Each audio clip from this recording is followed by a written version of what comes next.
Olá, bom dia, paz do Senhor, você aí que se encontra aí conosco, firme no desafio da nossa leitura bíblica diária.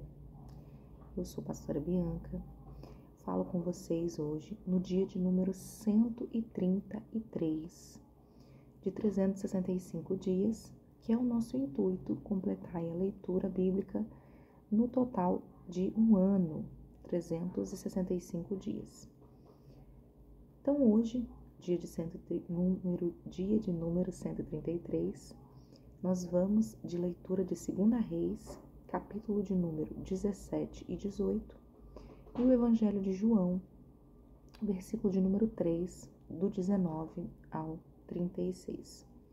Só recapitulando, nós estamos falando aí sobre os reis que Israel teve nesse período, Israel aqui separado em dois reinos, reino do norte, as tribos de Israel com 10 tribos, e reino do sul,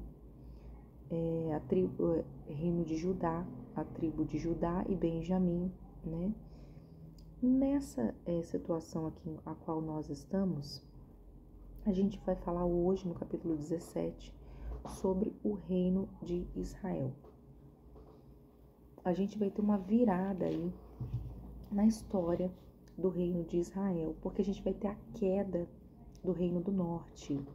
A gente vai ter os assírios que vão aí conquistar o reino do norte, o reino de Israel, e eles vão começar a subjugar Israel aí, devido a todos os pecados, a desobediência que Israel, tanto Israel quanto Judá, mas aqui no caso a gente vai falar hoje sobre Israel, e é pela insistência de desobedecer, se voltar sempre para a idolatria, práticas pagãs aos outros deuses, e isso enfurecia o coração do Senhor, a ponto de ele permitir aí que isso ocorresse com o reinado aí de Israel. Nesse período ao qual nós vamos ler hoje, Israel vai estar sob o domínio do rei Oséias. Anteriormente, nós vimos aí, comentamos no capítulo de número 16, sobre o reino de Judá, falamos sobre o rei Acaz, Acaz pedindo auxílio aí aos assírios, mas os assírios, não sendo bobo nem nada, eles falaram que vamos conquistar aí, já que a gente está ajudando Judá, inimigo de Judá é Israel, vamos conquistar Israel. E nós vimos no capítulo de número 15, as informações sobre o reino de Israel, passando aí pelo o rei Zacarias, Salum, que reinou bem pouquinho aí, Manaém, o rei Peca e o rei Oséias, todos aí, tirando o rei Jotão ali em Judá, que fez o que era correto aos olhos do Senhor, a gente tem aí uma sequência de reis que fizeram o que era mal aos olhos de Deus, Você pode consultar um mapa aí de reis que a gente colocou aí no feed, no YouTube, e tem também lá no nosso grupo WhatsApp que a gente está acompanhando. Resumindo tudo aí, vamos então hoje à nossa leitura, mais uma vez. Antes, vamos estar orando, amém? Pai, nós queremos agradecer, meu Deus, por mais essa manhã, por tudo que o Senhor tem feito por nós, Deus. Agradecer por todos esses ensinamentos que o Senhor deixou para cada um. Pai, que nós possamos aprender com os erros do povo de Israel, de toda essa nação, tanto Israel quanto Judá, cada uma dos dois reinos, e das 12 tribos. Nos ajuda, Pai, a compreender e entender que o Senhor prisa, sim, é a obediência, é o que nós precisamos obedecer, o que o Senhor tem colocado para cada um de nós nos seus mandamentos, nos seus desígnios. Que a nossa fé seja fundada na tua palavra sempre e reta nos teus caminhos. Nós oramos e pedimos em nome de Jesus. Amém. Amém? Glória a Deus. Fidelidade e obediência é o tema de hoje. Deus, ele sempre vai enfatizar aí, ele sempre vai priorizar aqueles que os obedecem. Né? A fé cristã, a fé judaica, ela é baseada nisso, em obedecer os mandamentos de Deus. É o que ele espera e quer de nós. E aí, sobre o capítulo 17, falei para você, né, que hoje a gente vai falar sobre Israel. E o rei de hoje, da vez, é Oséias. Capítulo de número 17, verso 1, diz sobre o reinado de Oséias de Israel. No 12º ano do reinado de Acás, então terminando o reinado de Acás, que era o rei de Judá, eis que assume aí o rei Oséias. Oséias, que era o quê? Filho de Elá. Ele começou a reinar e ele reina sobre Israel em Samaria. Samaria era a capital aqui da tribo de Israel. Ele reinou durante 9 anos, Oséias. E Oséias, mais uma vez, fez como mais de um dos reis. Quando eu falo mais de uma vez, é como estava seguindo ali o povo, né? Fez o que era mal aos olhos do Senhor. Porém, não como os reis de Israel que vieram antes dele. Não fez tão ruim assim, né? Fez um pouco diferente. E aí, a causa da queda do reino de Israel, vamos lá. A queda de Samaria, que é a capital de Israel, e o cativeiro de Israel. Salmaneser, que é o rei assírio, povo que estava contra aí, lutava a favor do reino de Judá, mas era inimigo de Israel. Fez guerra contra o rei Oséias, então ele se levanta contra o reinado de Israel para lutar aí no período em que Oséias estava no governo. E este ficou servo dele e lhe pagava tributo. Em consequência à perda da guerra, ele ficou responsável por pagar impostos aí ao reino assírio. Porém, verso 4, o rei da Síria descobriu que Oséias estava conspirando contra ele. Tinha a intenção de se revoltar aí contra os assírios. Oséias tinha mandado mensageiros a So, o rei do Egito, e não mais pagava tributos ao rei da Síria, como anteriormente fazia de ano em ano. Por isso, o rei da Síria prendeu Oséias e o lançou num cárcere. Então, Oséias tinha a intenção de juntar forças aí com o reino do Egito, no período em que So, o rei do Egito, estava governando e parou de pagar os tributos conforme ele pagava. E aí a palavra vai dizer que ele vai lançar ele num cárcere. Verso 5, continuando, vai dizer que depois o rei da Síria passou por toda a terra, foi até a cidade de Samaria e a sitiou por 3 anos. E no 9º ano do reinado de Oséias, o rei da Síria conquistou Samaria e levou aí os israelitas para a Síria. Ele os fez habitar em Alá, junto a Abor, o rio Gozã, nas cidades dos quando fala Medos, é Medo-Persas. Então, o que aconteceu?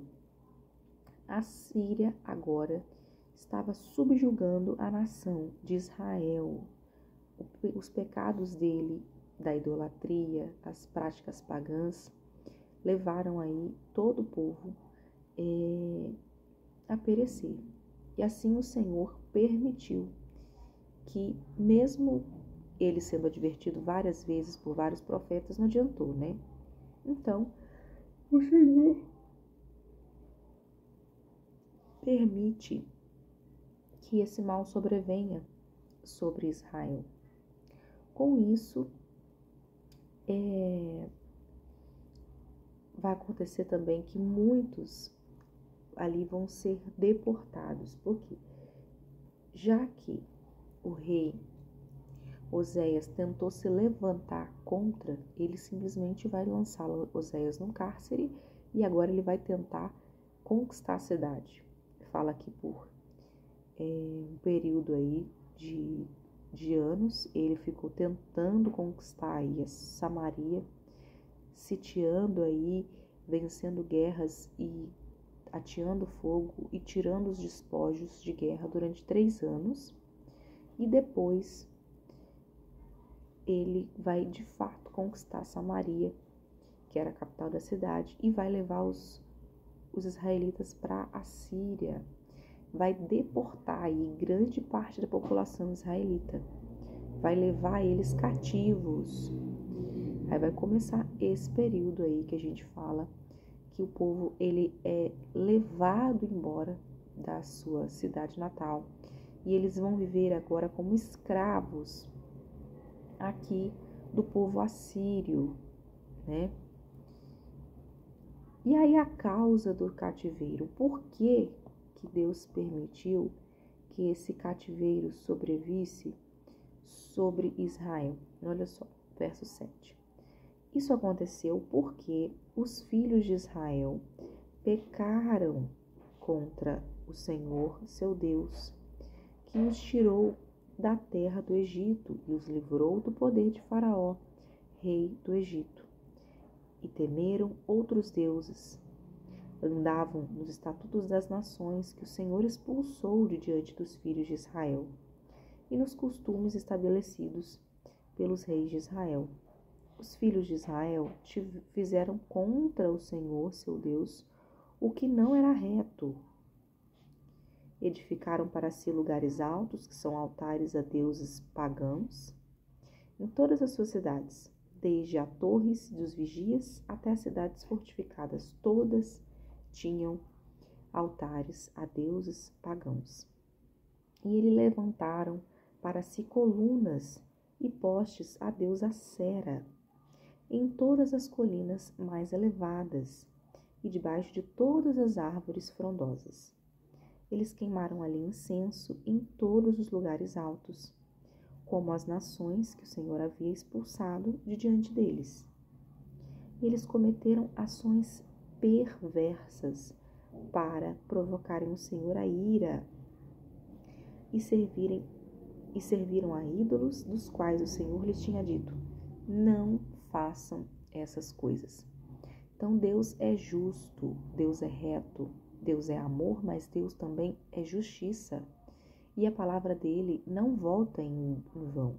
Ele não é homem para que minta, nem filho do homem para que se arrependa. Então a informação que ele passou lá no princípio, lá no início, desde Moisés, é: não façam essas coisas, não adorem a outros deuses, não façam para ti imagens e esculturas. E parece que entrou aqui e saiu aqui, né? E aí eles insistiram, fizeram esses ídolos, fizeram essas coisas. E o Senhor advertiu Israel também ao reino de Judá, os 2 reinos aí, por todos os profetas. Vários profetas foram enviados, vários videntes foram enviados, dizendo: voltem-se dos seus maus caminhos, consertem. Guardem os meus mandamentos e os meus estatutos, segundo toda a lei que ordenei aos pais de vocês, que lhes enviei por meio dos meus servos, os profetas. Porém, eles não quiseram ouvir e se tornaram obstinados e foram teimosos, como seus pais, o povo lá que ficou 40 anos, que não creram no Senhor seu Deus. rejeitaram os estatutos e a aliança que Deus tinha feito com os pais deles. Aí não o povo de 40 anos lá não. Falando aí já no período dos reis aí. Toda ano em ano, cada um vinha e fazia, o que era mal ao Senhor. Como seus pais que não creram no Senhor, seu Deus. Eles rejeitaram aí os estatutos, a aliança que Deus tinha feito com os pais deles, e eles desprezaram as suas advertências. Eles seguiram os ídolos sem valor, e assim eles mesmos se tornaram sem valor. Olha que forte isso, hein? Eles seguiram os reis sem valor, e assim eles mesmos se tornaram sem valor. Forte isso, né? Você perdeu o valor? Eles seguiram as nações que estavam ao redor dele. E próprio Israel acaba, quando eu falo Israel, povo judeu, hebreu, no todo, né? Toda vez que Deus fala, olha, mata esse povo, conquista essa nação, mas matem todos, com o intuito de manter aí a fé, manter aí eles intactos na obediência. Mas eles, não, a gente vai matar tais e vai manter alguns aqui vivos, a gente vai subjugar alguns para servidão e escravidão, porque era um serviço difícil, serviço árduo mesmo, construção aí, conquista de outros lugares. Então eles, para facilitar, eles queriam manter outros povos aí subjugados, só que acabou sendo ruim. Eles tinham mão de obra, porém eles os desviaram da vontade de Deus. E eles, verso 16, desprezaram todos os mandamentos do Senhor, seu Deus, e fizeram para si imagens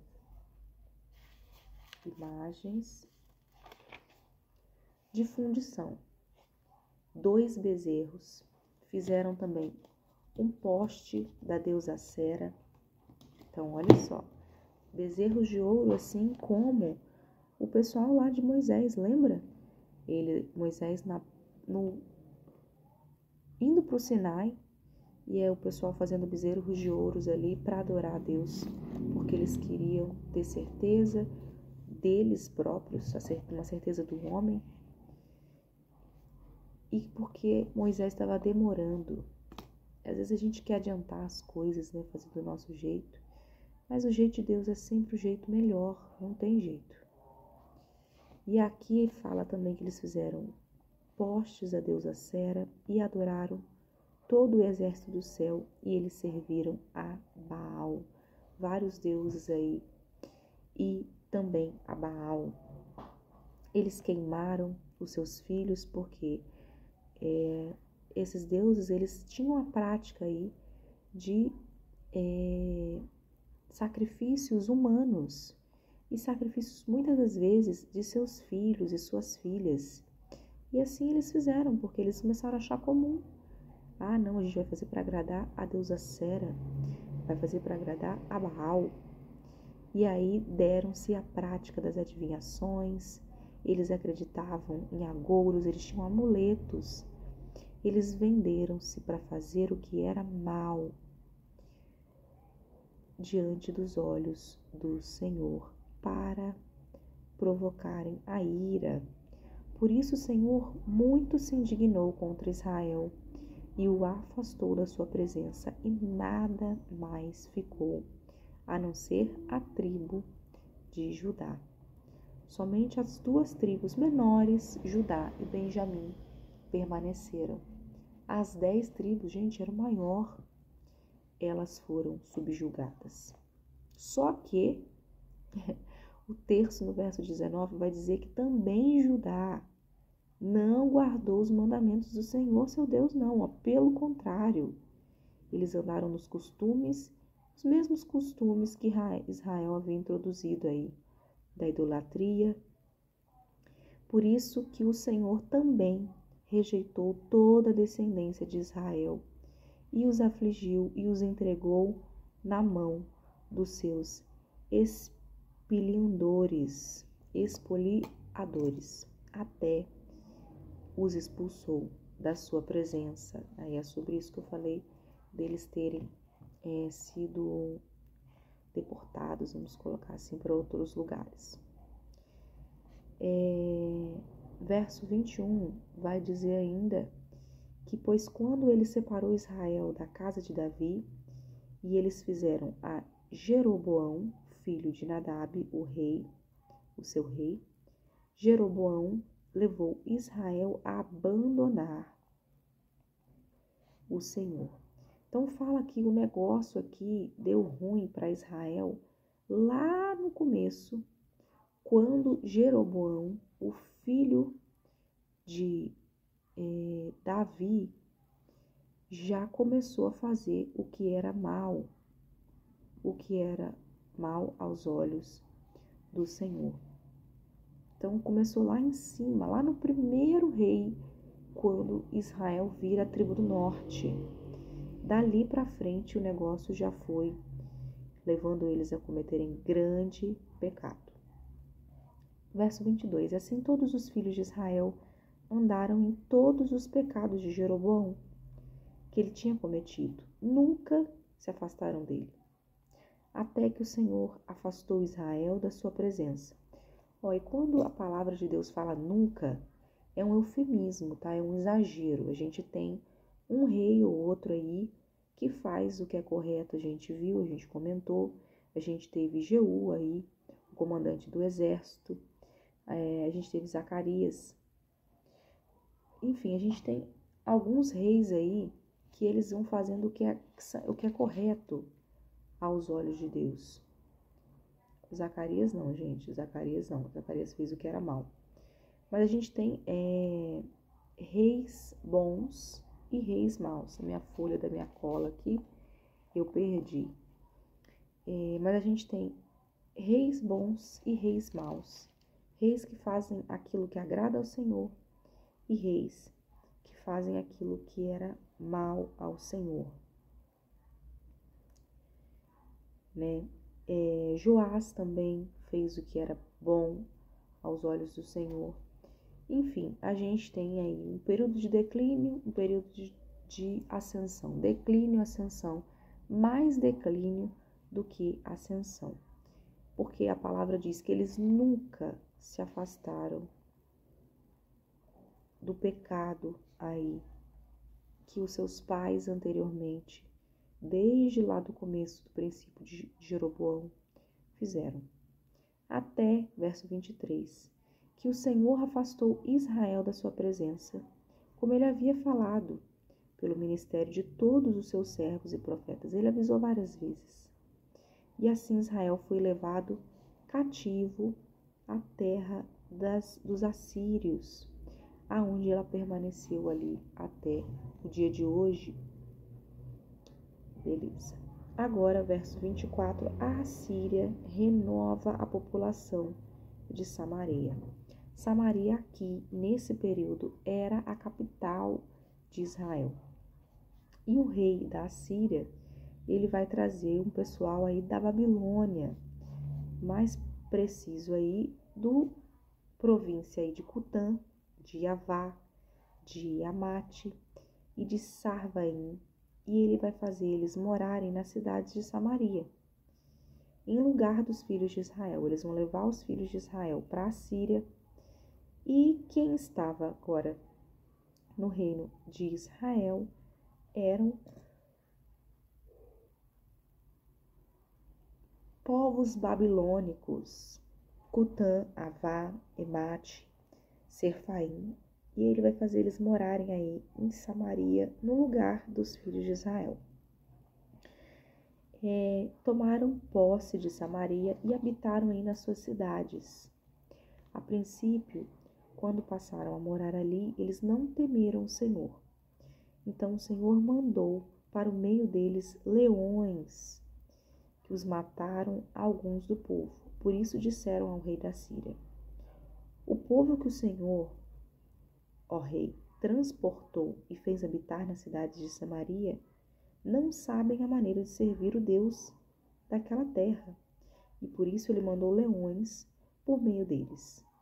Os leões estão matando aquelas pessoas porque elas não sabem como servir o Deus daquela terra. Olha, para eles era comum, para eles era mais um Deus. Eles não sabem servir o Deus daquela terra, o Deus de Israel, o Deus deles. Para eles, para quem era politeísta, era comum. Então a gente vai se adequar ao Deus deles. Assim como a gente vê na Bíblia lá, em 1 Samuel, quando os filisteus tomam a arca do Senhor e colocam ali dentro do templo de Dagom. Para eles era comum, era mais um Deus dentro de um templo. Mas a presença do Senhor, ela não aceita ser dividida. O Senhor é único e Ele não aceita que você idolatre mais de um Deus. Às vezes colocamos outras coisas no lugar de Deus nas nossas vidas. Mas o Senhor, Ele não aceita. E a palavra diz, lá em 1 Samuel, que o Deus Dagom, no primeiro dia, caiu de bruço, no segundo dia também caiu com a fronte ao chão, e no terceiro dia fala que ele caiu em pedaços. E aí eles resolvem que eles têm que mandar a Arca da Aliança de volta aí para o reinado de Israel, para que eles possam aí sim ficarem tranquilos, porque eles tinham certeza que era o Deus de Israel que estava fazendo aquelas coisas. Então, como eu falei, eles compreendiam que a obediência àquele Deus não estava sendo da maneira correta. Por quê?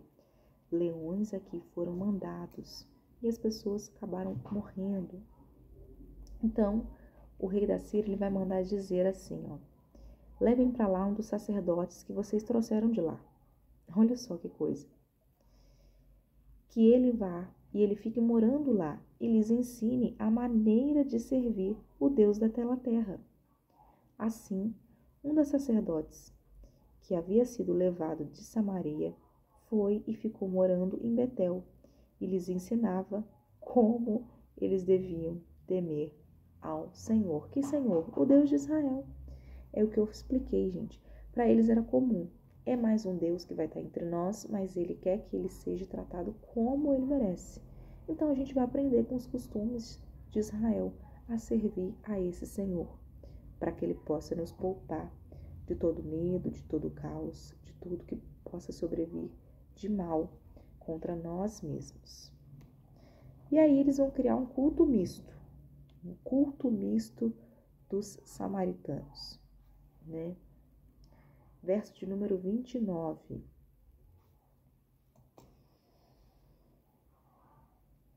Mistura aí de religiões e cultura agora. Porém, cada nação fez ainda os seus próprios deuses na cidade em que morava e os puseram nos santuários. Então, como eu falei, a ideia não era trazer um sacerdote para ficar somente com o intuito do que Deus vai ensinar sobre Israel. A primeira coisa que o profeta ia chegar lá e falar era isso. Deus, ele exige adoração somente a Ele. Ele é o único.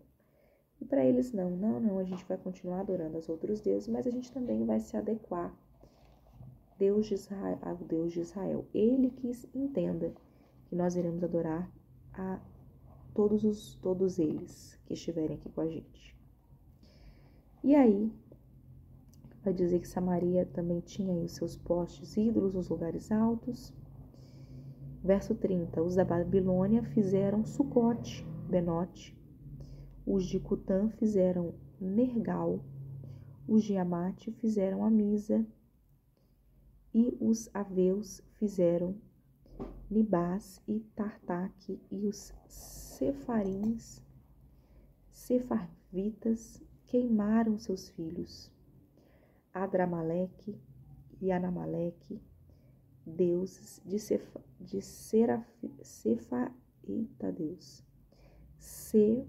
Sefarvaim, mas eles também adoravam o Senhor. Então era uma salada de fruta, gente. Era uma mistura de cultura, uma mistura de religião.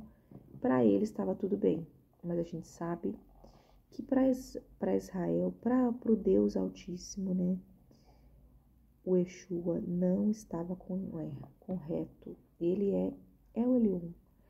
Outro igual não há, é somente a Ele.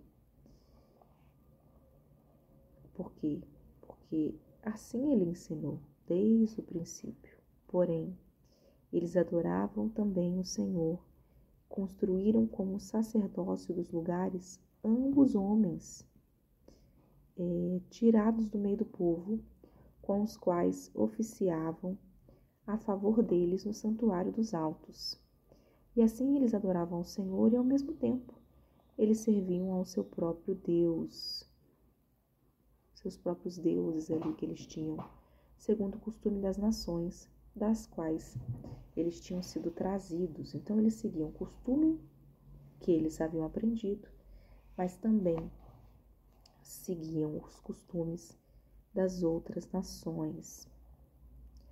Verso 34 diz que até o dia de hoje eles fazem segundo os antigos costumes. Fala até o dia de hoje, naquele período específico, né? Porque alguém estava escrevendo aí toda essa história e ele estava relatando no tempo presente. Até o dia de hoje fazem segundo os antigos costumes. Não temem, ó Senhor, não fazem segundo os seus estatutos, o juízo, nem segundo a lei e o mandamento que o Senhor ordenou aos filhos de Jacó, a quem deu o nome de Israel. Então, não temeram a Deus e continuaram desobedecendo ao Senhor e à sua lei. Desde o início, do princípio, desde lá de Jacó. Verso 35 vai dizer que, ora, o Senhor tinha feito uma aliança com eles. E lhes havia ordenado o seguinte, mais uma vez vai dizer, não tenham outros deuses, nem se prostrem diante deles, não os sirvam, nem lhes façam sacrifícios. Lá em Êxodo capítulo 20, você vai ver essa informação. Mas mais o que então? Temam ao Senhor, que o tirou da terra do Egito. É para temer, mas com o intuito não só de oferecer uma opressão, um mal, para temer e obedecer por amor mesmo, né? Porque ele havia o tirado do Egito com poder e com braço forte, estendido. Prostrem-se diante dele e a ele ofereçam sacrifícios, somente a ele.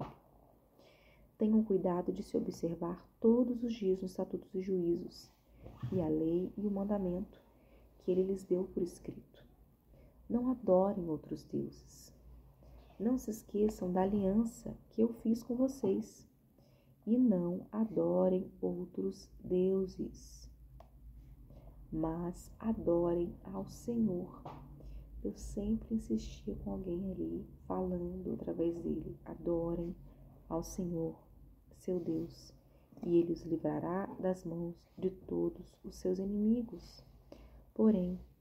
Eles, não deram ouvidos a isso e continuaram a fazer segundo o seu antigo costume.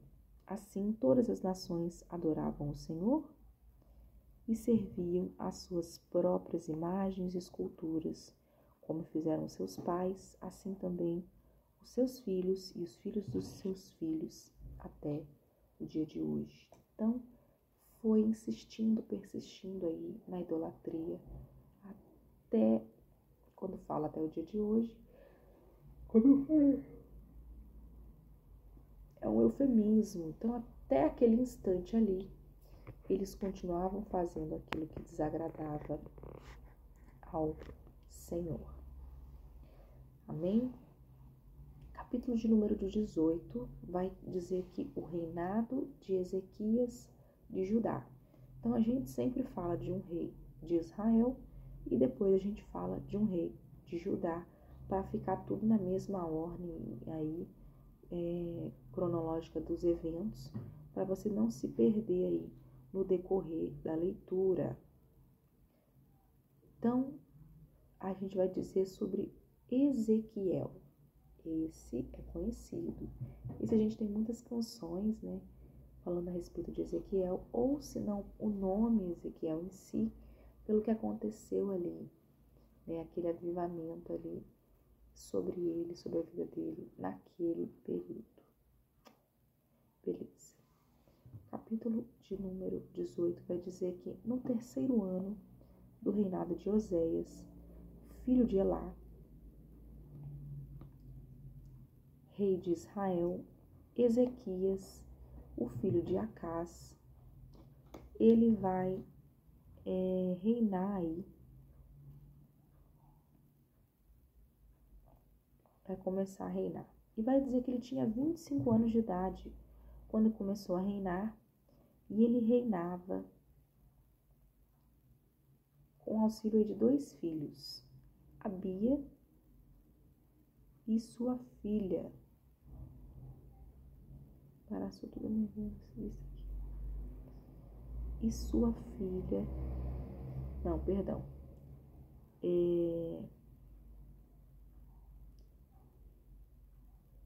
Tinha 25 anos de idade quando começou a reinar e reinou uns 29 anos em Jerusalém.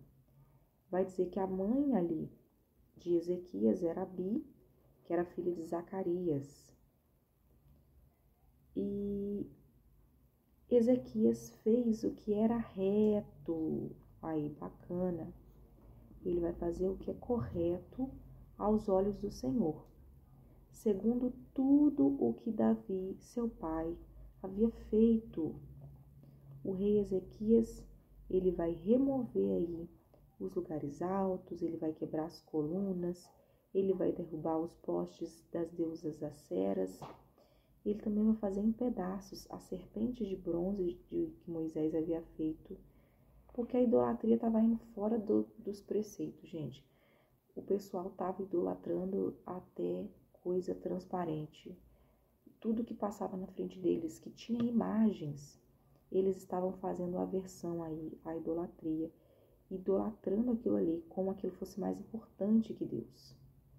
Então foi necessário quebrar também esse símbolo aí, a serpente de bronze de Moisés, que quando você lê o texto lá no Evangelho, no livro de Êxodo, essa serpente apontava para Jesus. Quando as cobras morderam o povo de Israel ali no deserto, para que elas pudessem ser curadas, e eram muitas pessoas mordidas, eram muitas coisas, foi feito esse poste de bronze, e esse poste era levantado, colocado num lugar alto. Quando as pessoas olhavam para aquele poste, elas ficavam curadas. Os filhos de Israel chamavam essa serpente de Neustã. Então, como é que era o nome do poste de ídolos ali de Israel? Nestã. E até o dia lhes ensinavam algo incerto, que não tinha muito fundamento. Então, tô seguindo sem meio entender muito bem o que está acontecendo. Ezequias, ele vai confiar no Senhor, Deus de Israel, de maneira que não houve ninguém como ele entre os reis de Judá, nem antes, nem depois dele, porque ele realmente se apegou ao Senhor.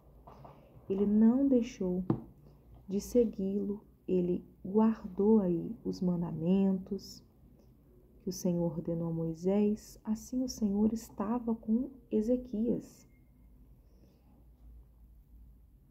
Estava com ele, e ele teve êxito em todos os seus empreendimentos. E rebelou-se contra o rei da Síria. E ele não serviu ao rei assírio. Ele vai derrotar aí o resquício dos filisteus que estava ali até a faixa de Gaza e o seu território, desde a Torre dos Vigias até Israel fortificada. Essa guerra que a gente tem hoje, assírios e israelenses, permanece acontecendo por conta desse período histórico, gente. Tudo tem um contexto, tudo vai desencadeando aí informações. Então a Bíblia, ela é real, para quem acha que não é. Lógico que nós cremos nisso, nós estamos estudando ela. Mas para quem questiona, confirmação disso é esse período de guerras. Esse período de guerra ocorreu e continua ocorrendo no período de hoje. Essa guerra acontece por quê? Por território. Os assírios querendo conquistar aí a terra que anteriormente era de Israel, que Israel havia conquistado aí, como Deus havia prometido. É a terra prometida. Deus colocou para Israel que a terra pertencia a ele. Tinha outros povos? Tinham, sim, tinham. Mas Deus entregou, porque nada que Deus entrega é fácil. E aí fica um conquista e outro rei se levanta e tira o reinado. Mas voltando a falar aí do rei Ezequias, no 4º ano do reinado dele, que era o 7º aí do rei Oséias, que reinou por 9 anos, o rei Elá, o rei de Israel, Salmaneser, o rei da Síria, ele vai atacar a cidade de Samaria e ele vai cercar Samaria. Samaria era o centro, era a cidade centro ali. E aí, ao fim de 3 anos, a cidade foi conquistada. A cidade aí de Samaria foi conquistada pelo rei Salmaneser, o rei da Síria. No final aí, no finalzinho, no 4º ano aí do reinado de Ezequias. Sim, no ano 6º do reinado de Ezequias, que era o 9º ano do reinado de Oséias, rei de Israel, Samaria foi conquistada. Então, Sim, a cidade de Sim, foi conquistada no 9º ano do reinado de Ezequias. E o rei, verso 11, da Síria, ele levou os israelitas para a Síria e os fez habitar em Alá, junto a Zabur. Mais uma vez, ele vai levar os israelitas à cidade que não é deles e vai fazer eles morarem lá. A cidade dos Medo-Persas. Assim aconteceu porque não obedeceram à voz do Senhor. Deus vai permitir que isso aconteça com eles, porque eles quebraram a aliança, a saber, tudo que Moisés, servo do Senhor, havia ordenado, e não ouviram nem o fizeram. Então Deus vai permitir que os assírios mais uma vez subjuguem eles, porque eles insistiam em fazer o que era desagradável aos olhos do Senhor. E aí Senaqueribe vai invadir aí Judá.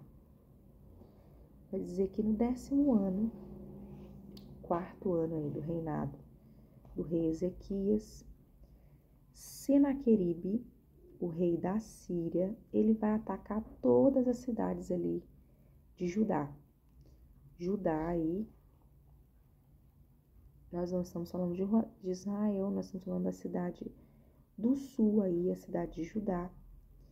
E ele vai enviar mensageiros ao rei da Síria, que estava em Laquis, dizendo: eu errei, pare de me atacar e eu cumprirei tudo o que você me impuser. Então, o rei Ezequias, ele vai conversar aí com os assírios com o intuito de que eles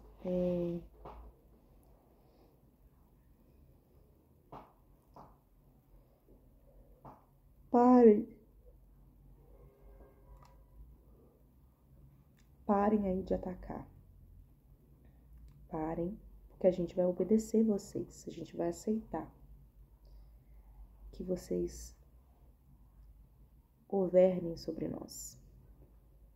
Então, o rei Senaqueribe, o rei da Síria, ele vai impor aí a Ezequias, o rei de Judá, um tributo de 10 toneladas de prata. Você tem noção do que é isso? Isso que é pesar a mão. Então Senaqueribe vai fazer, e Ezequias, ele vai, para querer ter paz, ele vai dar toda a prata que havia na casa do Senhor. Todos os tesouros do palácio real foi quando Ezequias arrancou o ouro que havia nas portas do templo de Israel. Então, Israel já teve muito ouro, muito ouro. Só que eles vão perdendo essa estrutura enorme, física, esse templo bonito, com o intuito de adoração somente ao Deus vivo. Eles vão perdendo esse templo. Ele vai dizer ainda que ele vai retirar até as ombreiras, todo o ouro com que ele e o rei de Judá haviam revestidos, tudo ali que estava na casa do Senhor, eles vão dar aí ao rei da Síria. Só que você acha que para ele vai ser suficiente? Não vai. Olha só, a palavra vai dizer que o rei da Síria estava em Laquis e ele enviou a Tartã, Sabe-Sares e Rabsaqué como um grande exército ao rei Ezequias em Jerusalém. E eles vieram a Jerusalém e quando chegaram, pararam na extremidade do aqueduto da cidade superior e mandaram-no chamar o rei.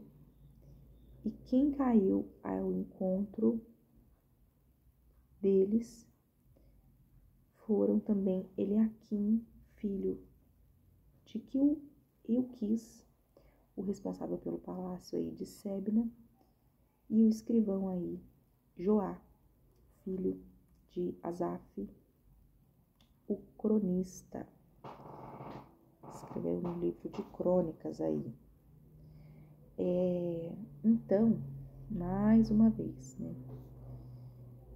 Não vai ser o suficiente. Ele vai querer mesmo que eles, além de servir a Deus, servissem com engajamento, servissem aí empenhados. E aí aqui a gente falou sobre Rabsaqué. Rabsaqué,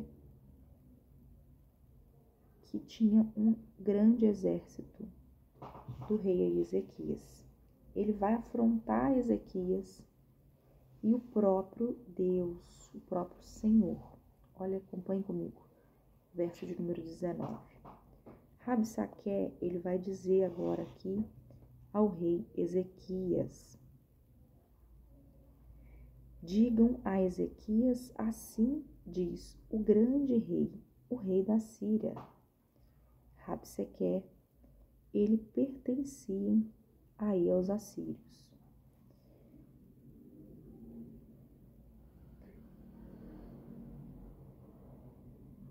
Que confiança é essa que você tem? Bem, posso dizer que o seu conselho e o seu poder para a guerra são meras palavras. Em quem você está confiando agora para que se rebele contra mim?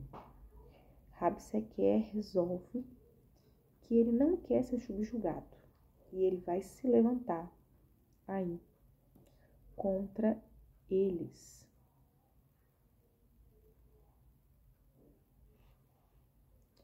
Contra o reino aí de Israel. Seu poder para todas as guerras são meras palavras. Em quem você está confiando agora? Para que se rebele contra mim? Você confia nesse bordão de caniço esmagado que é o Egito? Se alguém se apoiar no caniço, ele vai espetar o furão da mão. Assim é Faraó, o rei do Egito, para todos os que nele confiam. Então, a palavra vai dizer aqui que eles, a confiança deles não estava mais em Deus. Ele fala só, quem é vocês? Vocês estão confiando em quem? Isso, Rabsaqué, são falas de Rabsaqué, né? Que era o grande exército dali dos assírios.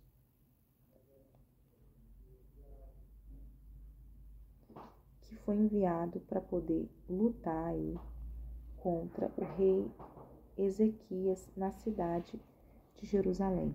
E aí ele vai afrontando, continua dizendo aí: vocês confiam aí nesse caniço, nesse bordão que é o Egito? Você acha que o Egito vai ajudar vocês? Porque a gente viu no capítulo anterior que eles até tentaram, Israel até tentou fazer o rei Oséias uma aliança com o rei So, que era o rei do Egito. Porém, o Egito já não era mais aquele império que havia sido, não tinha mais aquele poder que eles tinham. E aí o verso continua: se alguém se apoiar no caniço, ele vai espetar e furar a mão. Assim é Faraó, o rei do Egito, para todos os que nele confiam. Mas se vocês me dizem: confiamos no Senhor nosso Deus, eu pergunto: não é esse aquele cujos lugares altos e altares Ezequias removeu, dizendo a Judá e a Jerusalém que deveríamos adorar deuses em Israel? É esse mesmo, minha filha. Não adianta se levantar assim, brava, não. É esse mesmo que a gente está falando. O rei de Judá e pertencente a Jerusalém. Ezequias vai sim remover os lugares altos. Agora, pois, comprometa-se com meu senhor, o rei da Síria, e eu lhe darei 2.000 cavalos, se você puder achar cavaleiros para montá-los. Como você poderia repelir um oficial do meu senhor, o rei, mesmo que seja um dos menores a confiar no Egito, para obter carros de guerras e cavaleiros? Será que você pensa que é sem o consentimento do Senhor Deus que eu vim contra esse lugar para o destruir? Foi o próprio Senhor quem ordenou que eu atacasse essa terra e a destruísse. Então, olha só. Rabsaque vai afrontar Ezequias e vai dizer que o próprio Deus havia pedido para que ele atacasse e destruísse a Israel. Porque, como eu falei anteriormente, para eles era comum servir a vários deuses. E lá eles tinham profetas que estavam orientando eles a ir contra Israel, que eles venceriam a batalha. Por quê? Deus havia se afastado por conta de todo aquele pecado. Então, ele permitiu que isso sobreviesse sobre o reino aí de Judá, para que pudesse haver conserto.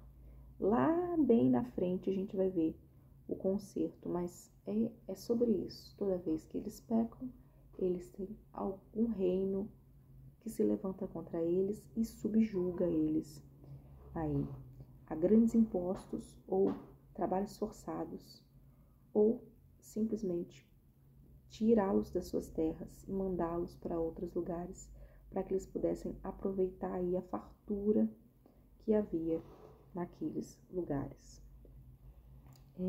Verso 26 vai dizer que então Eliaquim, filho de Ilquias, Sebna e Joá disseram a Rabsaque aí, pertencente aos assírios: por favor, fale com estes seus servos em aramaico, porque nós não o entendemos. Não fale em hebraico aos ouvidos do povo que está sobre a muralha. Mas Rabsaque lhes respondeu: você pensa que o meu senhor não me ouviu para dizer essas palavras apenas? E você e o seu rei, ele me enviou para falar aos homens que estão sentados sobre a muralha e que junto com vocês terão de comer o seu próprio excremento e beber a sua própria urina. Gente, meu Deus. E Rabsaque se pôs em pé e gritou em hebraico. Ah, é? Você não quer que eu fale em aramaico, não? Você não quer que eu fale em hebraico. Hebraico é a língua de vocês. Eu estou falando em hebraico justamente para vocês entenderem. Para que vocês querem que eu fale em aramaico? Eu vou gritar mesmo aqui.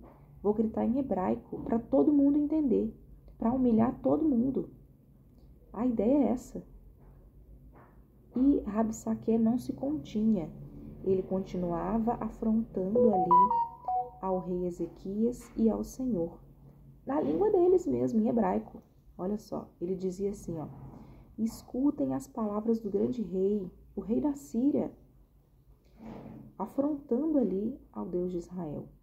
Assim diz o rei, não deixem que Ezequias o engane, pois ele não poderá livrá-los da minha mão. Não deixem que Ezequias os leve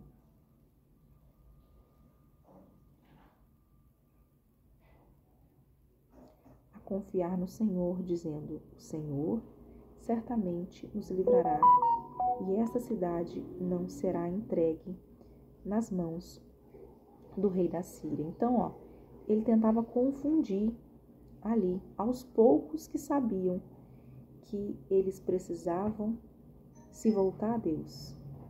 Ele tinha esse consentimento, ele recebeu a orientação dos profetas também, mesmo não sendo hebreu, mesmo sendo assírio, para eles também compreendiam a adoração ao Senhor.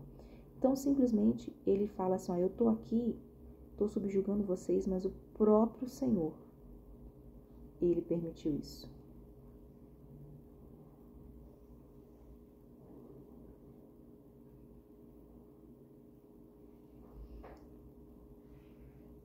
E aí ele fala, ó,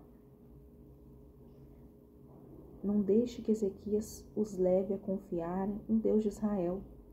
Não confie somente em Deus de Israel, não. Confie nos outros deuses também. Eles eram politeístas. Não deem ouvidos a Ezequias. Ezequias que fazia o que era correto aos olhos do Senhor. Porque assim diz o rei da Síria. A ideia era montar um motim contra. Façamos as pazes comigo e se entreguem. Então, cada um comerá a sua própria videira, a sua própria figueira, beberá da sua água, da sua própria cisterna, até que eu venha e leve para uma terra como a de vocês, terra de cereal e de vinho, terra de pão e de vinhas, terra de oliveira e de mel, para que vocês vivam e não morram. Não deem ouvidos a Ezequias, porque ele está enganando vocês ao dizer, o Senhor nos livrará. Então ele queria confundir de qualquer maneira o pessoal ali de Judá, dizendo, não ouçam Ezequias, não ouçam, o Senhor não vai livrar vocês não, ele vai permitir que isso venha sobre vocês.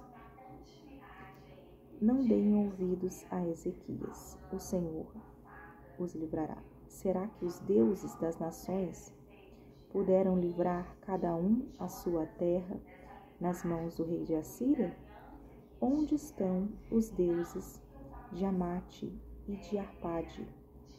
Onde estão os deuses que eles acreditavam de Sefaim, Eva e Iva? Será que eles livraram Samaria das minhas mãos? De todos os deuses desses países, quais foram os que livraram a sua terra das minhas mãos? Então, como o Senhor poderá livrar Jerusalém das minhas mãos? O povo ficou calado e não lhe respondeu palavra, porque assim lhe havia ordenado o rei. Não lhe respondam. Assim fiquem quietos, não é para ficar debatendo nele com, esqueci o nome dele, com Rabsaque, não fica batendo boca com eles não.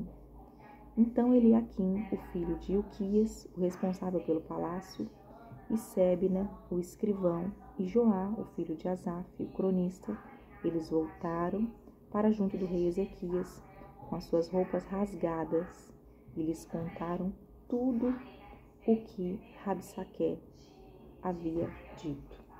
Então, diante aí do rei Ezequias, eles ficam, todos eles, ali transtornados sobre o que estava acontecendo e sobre como eles estavam sendo insultados. Então aí, até aqui, a gente segue no texto de 2 Reis. E vamos agora para João. No Novo Testamento aqui, nós estamos no livro de João, capítulo de número 3, verso do 19 ao 36. Anteriormente, nós vimos aí que Nicodemos havia visitado Jesus e o Messias, o Cristo, ele tinha uma missão a seguir ali como Filho de Deus. E do 19 para frente, a gente vai ver aí Jesus e João Batista, os dois juntos. Olha só o que a palavra diz. Depois disso o quê? Dele ter falado que porque Deus amou o mundo de tal maneira que deu o seu Filho unigênito, para que todo aquele que nele crê não pereça, mas tenha a vida eterna. Depois disso, essa conversa aí que ele teve com Nicodemos e essa afirmação, ele vai estar aí com João Batista e vai testemunhar aí, e se vai ter o seu batismo. Vai dizer que Jesus foi com seus discípulos para a terra da Judeia e ali ele permaneceu com eles e ali batizava. Jesus também batizava e João também estava batizando, os dois ali em Enom, perto de Salim, porque ali havia muitas águas e o povo se dirigia para lá e eles eram batizados ali. Ainda João não havia sido preso. Então, surgiu uma discussão entre os discípulos de João e um judeu a respeito da purificação. E foram até João e lhe disseram: Mestre, aquele que estava com o Senhor no outro lado do Jordão, do qual o Senhor deu testemunho, está batizando, e todos vão até ele. E João respondeu: Ninguém pode receber alguma coisa senão lhe for dada do céu. Vocês mesmos são testemunhas do que eu disse. Eu não sou o Cristo, mas eu fui enviado como o seu precursor. O que tem a noiva é o noivo. O amigo do noivo que está presente e o escuta se alegra muito por causa da voz do noivo, pois essa alegria já se cumpriu em mim. Convém que ele cresça e eu diminua. O que João Batista está dizendo aqui? Porque a pergunta era a seguinte: falou, mestre, você está batizando, você batizava antes dele, ele veio depois de você. Não era correto você o batizou? Não era correto que você permanecesse não batizando e não ele? E aí João Batista ele fala assim: olha, eu já disse para vocês que ele recebeu algo divinamente dos céus. Eu não sou o Messias, eu não sou o Cristo, eu não sou o enviado. Eu sou o precursor, eu sou aquele que veio preparar o caminho para que ele viesse. Então convém que ele cresça, ele vai exaltar aí a Jesus. Ele cresça e eu venha a me diminuir. Ele vai estar batizando nas proximidades, também assim como eu batizo. Mas ele é quem deve receber honra e glória, e não eu. Verso 31 vai nos dizer assim: quem vem das alturas certamente está acima de todos, mas quem vem da terra é terreno e fala da terra. Quem veio do céu está acima de todos. Se dá testemunho daquilo que viu e ouviu, mas ninguém aceita o seu testemunho. Quem, porém, aceita o testemunho que ele dá, certifica que Deus é verdadeiro, pois aquele que Deus enviou fala as palavras de Deus, porque Deus não dá o Espírito por medida. O Pai ama o Filho e entregou todas as coisas nas mãos dele. Por isso, quem crê no Filho tem a vida eterna. Quem se mantém rebelde contra o Filho não verá a vida, mas sobre ele permanece a ira de Deus. Então, João vai dizer que Jesus, ele é supremo. Ele é a autoridade e não João Batista. É ele que vem do céu, é ele que fala das coisas de Deus, ele fala as palavras de Deus. E se você não o aceitar como filho de Deus, a ira de Deus vai vir sobre aqueles que não obedecerem e não crerem que ele é o Cristo, o Messias. Amém? Finalizamos então aí o dia de número 133. Espero que você tenha compreendido. Mais uma vez a gente fala sobre obediência. Obedecer a Deus sempre. Se voltar a Ele. A gente viu aí que o rei Ezequias está tentando, né? Mas as próprias pessoas estão dizendo, olha, a gente está fazendo essas coisas, mas é porque o próprio Deus de vocês está permitindo. E aí, no finalzinho, a gente viu que eles se rasgaram, eles ficaram super tristes, porque aquilo ali tinha acontecido. Na próxima, a gente vai ver que eles vão consultar um profeta para poder entender melhor. Como assim? Os povos inimigos estão dizendo que o próprio Deus, o nosso Deus, está permitindo que o mal sobrevenha sobre nós? E aí eles vão ter uma conversa com o profeta. E a gente vai ver essa daí na próxima. Então, fique com Deus, foque na missão que o Filho te entregou, que é ide por todo mundo e pregar o Evangelho a toda criatura. Amém? Ficamos por aqui. Te vejo na próxima. Tchau, tchau.